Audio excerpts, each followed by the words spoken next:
Hello student, मैं आपके लिए आरपीएम ब्रिज पे लेके आया हूँ बाल विकास की पहली सीट, जो कि अभी आप रिसेंटली 23 तारीख को एग्जाम देने जा रहे हैं। उसमें बहुत कारगर सिद्ध होगी और आगे जब आप एस्टेट के पेपर ले जाएंगे तो ये रामबाण सिद्ध होगी। दोस्तों, इसमें हम पहला क्वेश्चन देखते हैं। एडल्ट साइंस पुस्तक आपने अगर पहले पढ़ा होगा, किशोरावस्था की बात है और किशोरावस्था के बारे में सबसे अच्छी कोटेशंस आपके स्टैनले हॉल ने दी है। तो अगर हम स्टैनले हॉल की पुस्तक को देखें, ये पुस्तक भी स्टैनले हॉल। तो पहला क्वेश्चन, एडल्ट साइंस पुस्तक के लेखक हैं स्टैनले हॉल। आगे बढ़ते हैं क्वेश्चन नंबर 2 के लिए। क्वेश्चन नंबर 2 है आपका, किस आयु काल में मानसिक विकास चरम सीमा पर होता है? अगर हम मानसिक विकास की बात करें तो बालक का मानसिक विकास बताया जाता है 16 वर्ष की अवस्था में सबसे अच्छा होता है। अगर हम इसके अकॉर्डिंग अपने क्वेश्चन पे जाते हैं तो सबसे अच्छा ऑप्शन बनता है 15 से 20 वर्ष। तो इस क्वेश्चन का आंसर हो जाता है 15 से 20। क्वेश्चन नंबर 2 का आंसर बी। क्वेश्चन 3 पे अगर हम चलते हैं, क्वेश्चन नंबर 3 आपका है, दो बालकों में समान मानसिक योग्यताएं नहीं हो सकती, ऐसा आपका कहता था हॉर्नॉक। तो क्वेश्चन नंबर 3 का आंसर हो जाता है हॉर्नॉक। आगे बढ़ते हैं फ्रेंड, क्वेश्चन नंबर 4 की ओर चलते हैं। क्वेश्चन नंबर 4 में दे रहा है, सामाजिक एवं संवेगात्मक विकास साथ साथ चलते हैं। ये कथन किसका था? ये कथन था क्रो एंड क्रो, और इन्हीं ने बालक 20वीं सदी को क्वेश्चन नंबर अगर मानसिक समाज संवेगात्मक विकास का साथ साथ चलते हैं ये देखना है तो ये आंसर था हॉल का। फिर से मिला लेते हैं, सामाजिक एवं संवेगात्मक विकास साथ साथ चलते हैं, ये कथन था हॉल का। क्वेश्चन नंबर 5 की ओर बढ़ते हैं, हॉल। क्वेश्चन नंबर 5 की ओर बढ़ते हैं। क्वेश्चन नंबर 5 में पूछ रहा है, किशोर प्रोण को मार्ग में बाधा समझता है जो उसे अपने स्वतंत्रता का लक्ष्य प्राप्त करने से रोकते हैं, यह कथन किसने कहा? देखिए, हम जब देखते हैं किशोरावस्था को स्टैनले हॉल ने तूफानी काल में कहा है, यह विरोध को रोकता है। किशोरावस्था में बालक बिल्कुल कतई नहीं चाहता कि उसे कोई टोके। और इसके बारे में अगर हम इस कोटेशन को देखें तो एक ऑप्शन है रॉस, कॉल्सनिक, बैलेंटाइन और बिग एवं हंट का। तो सही आंसर कॉल्सनिक, सही आंसर कॉल्सनिक। क्वेश्चन नंबर नेक्स्ट देखें। क्वेश्चन नंबर नेक्स्ट में पूछ रहा है, क्वेश्चन नंबर 6 में, मैं किसी की परवाह नहीं करता, ऐसी आवृत्ति वाले बच्चों के व्यवहार को क्या कहोगे? यदि कोई बालक अपने व्यवहार में ये रखता है वो किसी की परवाह नहीं करता, तो इस पर्सनैलिटी को आप किस में ले जाओगे? इस पर्सनैलिटी को हम रखेंगे अस्वीकारात्मक। आक्रामक का मतलब होता है हावी हो जाना, सुरक्षात्मक का मतलब होता है डिपेंड करना, और अस्वीकारात्मक का मतलब होता है मुझे और किसी की परवाह नहीं। तो क्वेश्चन नंबर इसका आंसर हो गया आपका अस्वीकारात्मक। Question number 6, option number C, अस्वीकारात्मक। नेक्स्ट क्वेश्चन की ओर बढ़ते हैं। अगला क्वेश्चन नंबर 7। क्वेश्चन नंबर 7 में पूछ रहा है, अभिवृद्धि शब्द का प्रयोग किया जाता है। अभिवृद्धि आपने देखा होगा, बालक के विकास में 2 टॉपिक में बहुत क्वेश्चन बनते हैं, एक डेवलपमेंट एंड दूसरा ग्रोथ। तो क्वेश्चन आ गया आपका वृद्धि। जैसे कि विकास गुणात्मक होता है, ऐसे ही वृद्धि मात्रात्मक होती है। तो आपका कोई ना कोई ऑप्शन आपको यह बता रहा होगा कि किसमें मात्रात्मक दी गई है। एक, बालक के मानसिक विकास के लिए, ये तो मानसिक विकास हो गया। बालक के सामाजिक विकास के लिए, ये सामाजिक विकास, ये भी गुणात्मक हो गया। बालक के शारीरिक विकास, देखा आपने, शारीरिक विकास को हम माप सकते हैं, देख सकते हैं, अतः ये मात्रात्मक में है। इसलिए आपका ऑप्शन नंबर सी, बालक के शारीरिक विकास के लिए। नेक्स्ट क्वेश्चन नंबर 8 की ओर बढ़ते हैं। क्वेश्चन नंबर 8 में पूछ रहा है, जब पूर्व प्राप्त अनुभव नवीन समस्या को हल करने में सहायक हो जाए। पूर्व, यह क्वेश्चन आपका स्थानांतरण से, अधिगम का स्थानांतरण 3 प्रकार का होता है। अगर पीछे के अनुभव हमें आगे सिखाने में काम कर रहे हैं तो सकारात्मक। अगर पीछे का, जैसे हमने देखा था, अगर हम गुणनखंड सीख लें, भाग सीख लें, पहाड़े अगर हमें आ जाते हैं तो गुणनखंड करने में मुझे बड़ा आराम मिल जाएगा। यदि इसे हम कहते हैं सकारात्मक। कभी कभी हमारा पीछे सीखा गया अनुभव आगे को बहुत दिक्कत करता है। जैसे अगर हम किसी बालक को, 2 बालक ले लें, एक बालक जिसे ड्राइविंग आती हो और एक बालक जिसे ड्राइविंग नहीं आती हो। अगर हम उसका प्लेस चेंज कर दें, भाई जब अमेरिका में ले जाते हैं तो भारत में तो हम लोग लेफ्ट हैंड पे, अमेरिका में राइट हैंड ड्राइविंग है, तो वो बालक बहुत मुश्किल से सीख पाएगा जिसे पहले से ड्राइविंग आती है। इसे हम कहते हैं नकारात्मक। और एक होता है अधिगम का शून्य स्थानांतरण। जैसे हम पाड़े कितने भी याद कर लें, कभी भी धोए में वो मेरी ना तो मदद करता है ना मुझे प्रॉब्लम क्रिएट करता है। तो फिर से देख लेते हैं, पूर्व प्राप्त अनुभव नवीन समस्या में हल करने में जब सहायक हो जाते हैं तो उन्हें हम कहते हैं धनात्मक स्थानांतरण। क्वेश्चन नंबर बी, धनात्मक स्थानांतरण। टॉपिक आपका था अधिगम के स्थानांतरण से। क्वेश्चन नंबर 9 की ओर बढ़ते हैं, थोड़ा सा स्पीड रखेंगे हम। कोहलर के अधिगम सिद्धांत निम्नलिखित में से किससे जाना जाता है? कोहलर ने आपके चिंपैंजी पर परीक्षण किया था। उद्दीपन अनुक्रिया का सिद्धांत, अंतर्दृष्टि का सिद्धांत, प्रयास एवं त्रुटि का सिद्धांत, पुनर्बलन का सिद्धांत। सभी बता देते हैं। पुनर्बलन का सिद्धांत शेल हल, प्रयास एवं त्रुटि का सिद्धांत थॉर्नडाइक, अंतर्दृष्टि का सिद्धांत कोहलर, उद्दीपन अनुक्रिया का सिद्धांत। तो आपका आंसर हो गया अंतर्दृष्टि का सिद्धांत कोहलर। और अगर वो पूछते किस पशु पर परीक्षण किया था इन्होंने, तो चिंपैंजी पर। ये आपके समग्रवाद से संबंधित है। नेक्स्ट क्वेश्चन 10 की ओर चलते हैं। क्वेश्चन नंबर 10, थॉर्नडाइक मनोवैज्ञानिक थे। वो पूछ रहा है इस क्वेश्चन में थॉर्नडाइक निवासी कहां के हैं? तो ब्रिटेन, अमेरिका, भारत या रूस के। थॉर्नडाइक भारत के तो हो ही नहीं सकते। थॉर्नडाइक को इनका जन्म हुआ था अमेरिका में और ये पशु वैज्ञानिक थे। इन्होंने काफी काम किया, फिर बाद में बाल विकास से ये रिलेटेड हो गए। नेक्स्ट क्वेश्चन, सॉरी इसका देख लेते हैं अमेरिका से। तो क्वेश्चन नंबर 10 का answer B, America. Next question की ओर बढ़ते हैं। क्वेश्चन नंबर 11, अनुभव के द्वारा व्यवहारगत परिवर्तन है। अनुभव के द्वारा सीखने का, तो स्मृति एक रटने पे चली जाएगी। और अगर हम अनुभव द्वारा देखें तो ऑप्शन हो जाएगा आपका अधिगम, ऑप्शन नंबर बी, अधिगम। अनुभव के द्वारा व्यवहारगत परिवर्तन अधिगम कहलाता है। चलिए क्वेश्चन नंबर 12 की ओर चलते हैं। क्वेश्चन नंबर 12 आपकी स्क्रीन पर तत्परता के नियम का संबंध है। देखिए ये थॉर्नडाइक ने 2 प्रकार के नियम दिए, एक मुख्य नियम, दूसरे गौण नियम। मुख्य नियम की संख्या 3, उनमें एक आता है तत्परता का नियम। तो तत्परता ये सभी आपके अधिगम के नियम है।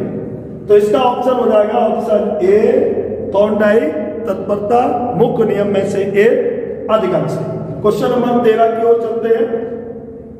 क्वेश्चन नंबर 13, एक बालक का हाथ आग से जल जाता है, भविष्य में वह आग को देखकर ही जलन महसूस कर लेता है। अधिगम का स्थानांतरण। अभी हमने अधिगम के सकारात्मक नकारात्मक भी बताए थे। अगर हम देखें अंगों के स्पर्श से तो 3 प्रकार का, एक पार्श्विक, द्विपार्श्विक, ऊर्ध्व। अगर बालक के जलने की बात कही जा रही है, बालक को आप कितना भी रोकिए, वो जब तक स्वयं अनुभव नहीं कर लेगा तब तक वो मानेगा नहीं। तो इसे हम रखते हैं द्विपार्श्विक अनुभव में। हाथ में परिवर्तन, पांव में परिवर्तन और अपने अनुभव के आधार पर परिवर्तन। अगर कभी ऐसे क्वेश्चन आ जाते हैं तो आप उनको ले जाइएगा द्विपार्श्विक अनुभव में। तो आपके क्वेश्चन नंबर 13 का आंसर ऑप्शन ए, द्विपार्श्विक। क्वेश्चन नंबर 14 की ओर चलते हैं। बिल्कुल आपका बिना समय गवाए हुए, क्या बात है, बहुत अच्छा क्वेश्चन।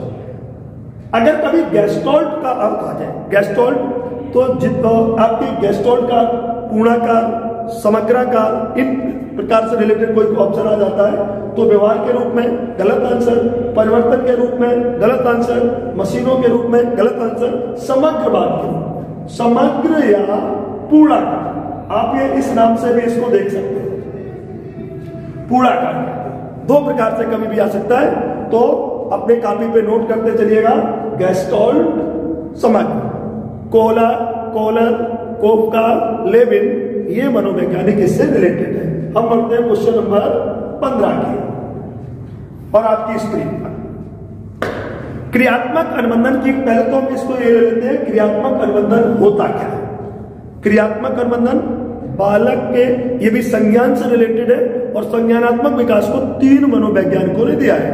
एक आपका जेन पियाजे, दूसरा ब्रूनर और तीसरा ब्रूनर, जेम ब्रूनर, लेविन, 3 लोगों में। तो क्रियात्मक अनुबंधन पावलोव का, क्रियात्मक अनुबंधन पावलोव। अच्छा, एक क्वेश्चन मैं यहां से और करना चाहूंगा, सॉरी, अगर क्रियात्मक अनुबंधन की बात कर रहा है, गलत हो रहा है आपका ये आंसर।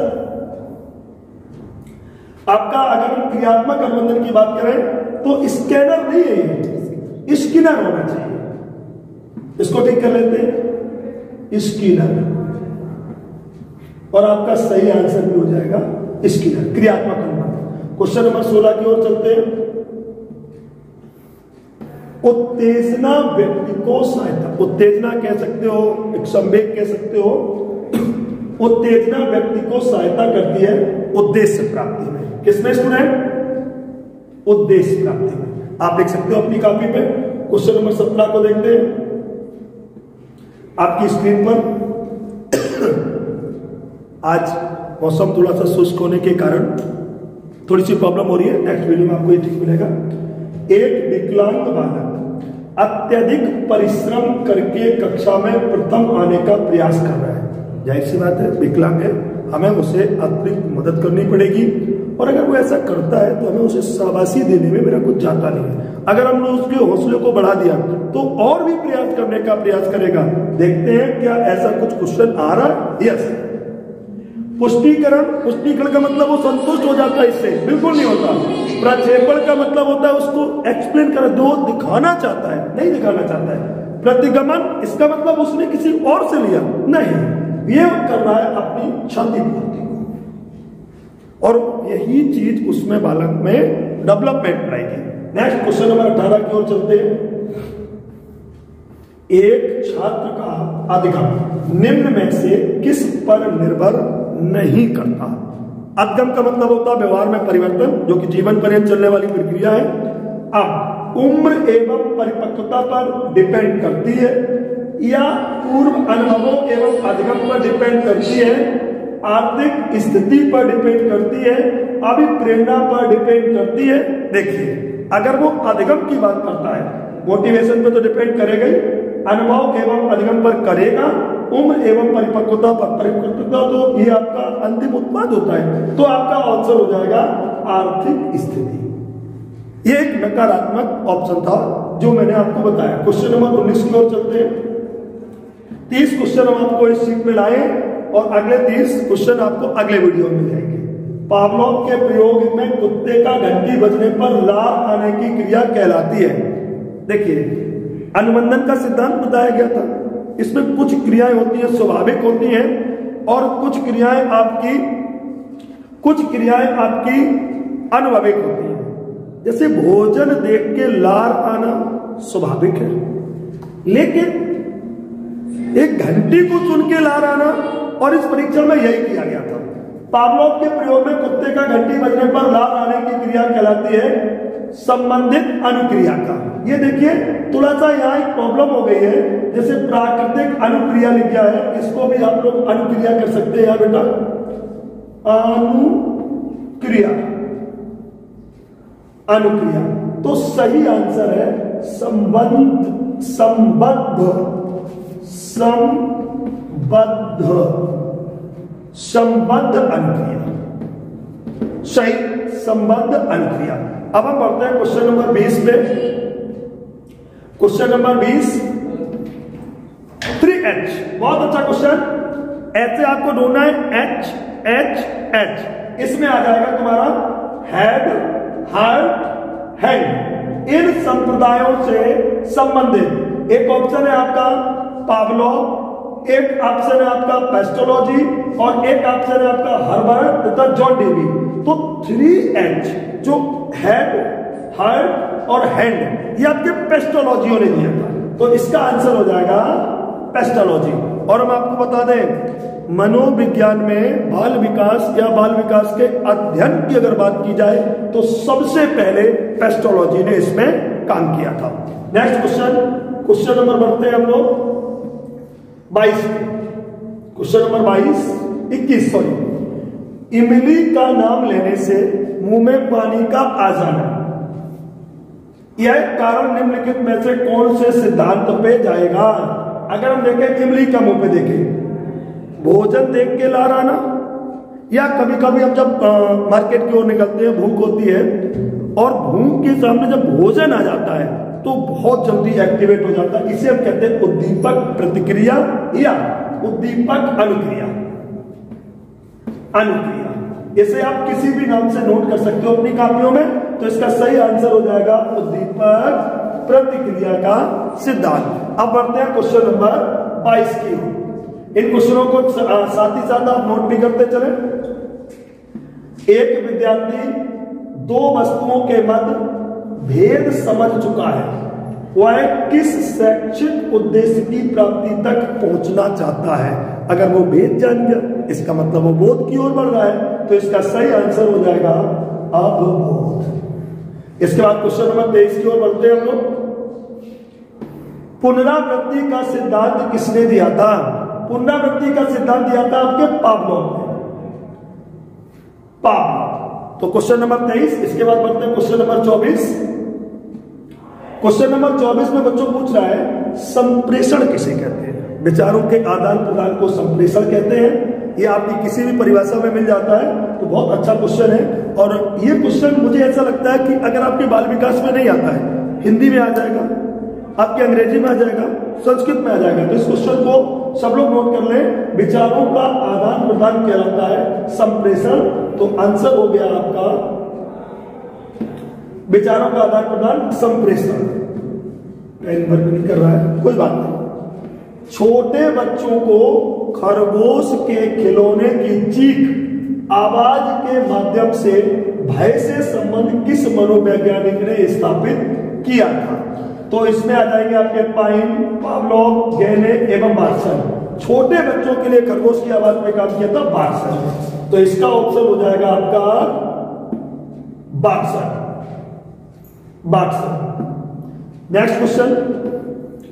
जब हो गया ये, जब शरीर, हाँ ये ना, जब शरीर के, क्वेश्चन नंबर थोड़ा सा प्रॉब्लम, जब शरीर के एक पक्ष के अंगों को दिया गया प्रशिक्षण अंगों में अन्य अंगों में चला जाता है तो उसे कहते हैं द्विपाक्षिक अंतरण।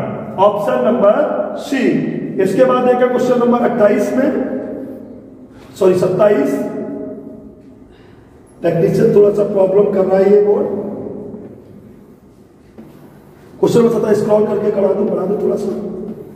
क्वेश्चन नंबर 27 निकाले।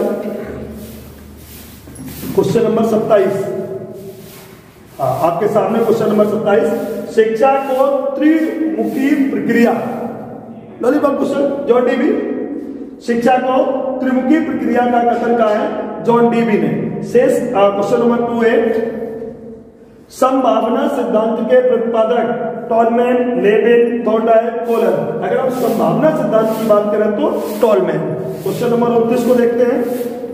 मंद बुद्धि बच्चों, सबसे पहले मंद बुद्धि की अगर हम बात कर लें तो बिने, स्केल, साइमन, टर्मन, इन्होंने IQ बराबर MA/R/100 एक सूत्र दिया था। उससे अगर हम जांच करें तो उसमें आ जाएगा मंद बुद्धि बच्चों के लिए कौन सा अधिगम सिद्धांत उपयोगी? तो उद्दीपक अनुक्रिया का सिद्धांत। क्वेश्चन नंबर 30, आंटी को अभी जल्दी पढ़िए। समस्या की अचानक समाधान की वकालत करने वाले सिद्धांत का नाम। समस्या की अचानक सिद्धांत में तो क्रियात्मक अधिगम, सूझ का सिद्धांत, प्रत्यक्ष एवं भूल का सिद्धांत या अनुबंधन। समस्या की अचानक समाधान में आ जाएगा आपका सूझ का सिद्धांत। तो ये 30 क्वेश्चन थे जो हम आपके लिए लेके आए थे। नेक्स्ट 30 क्वेश्चन आपको नेक्स्ट वीडियो में। तब तक के लिए धन्यवाद।